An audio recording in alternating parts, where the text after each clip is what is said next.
Hi, I'm Rick Hansen, and my life mission has been to help create a world without barriers for people with disabilities so they can achieve their full potential.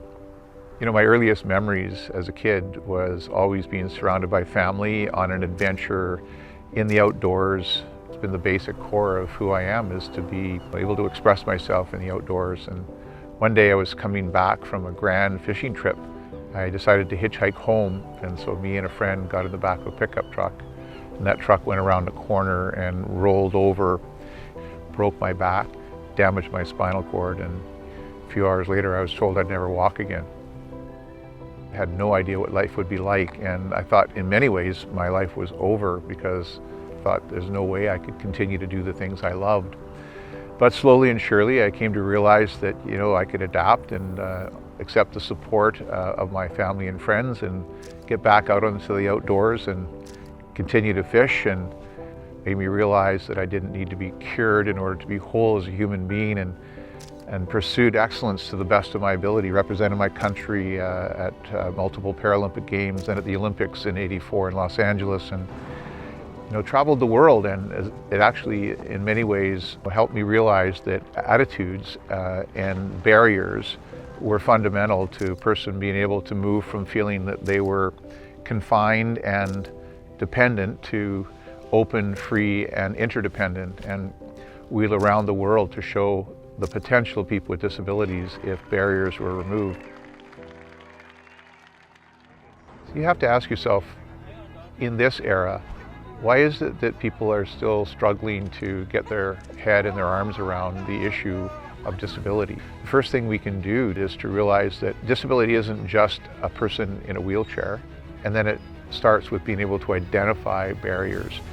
I think we have to ask ourselves, what is the Canada that we want? Well, we can reflect back to our Constitution and our Charter, and it clearly says we want people with disabilities to be included as equals. And as public servants, people who represent this country, the first thing you have to ask is, how well am I doing on achieving that goal?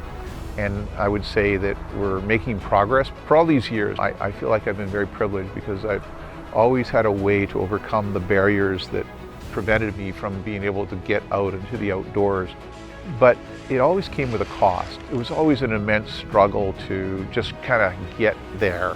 And over the years, I decided maybe what I'd do is leave a legacy, a program, and make it normal to be able to just get onto the dock and get onto the boat and actually drive the boat and be fully included and have that boat be a very thoughtful expression of universal and inclusive design for anyone, so everyone could go everywhere.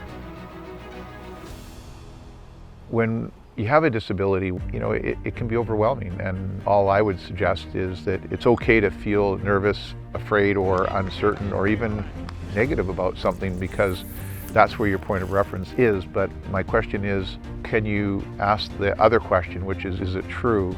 You get a chance to be able to reframe and then move to a place where you have hope, because hope is about being able to really see a possible outcome. And then hope is then being able to actually really think that, there's a pathway to be able to make that happen. And then lastly, it's, I can do it. And living the dream has been kind of my personal mantra through most of my life.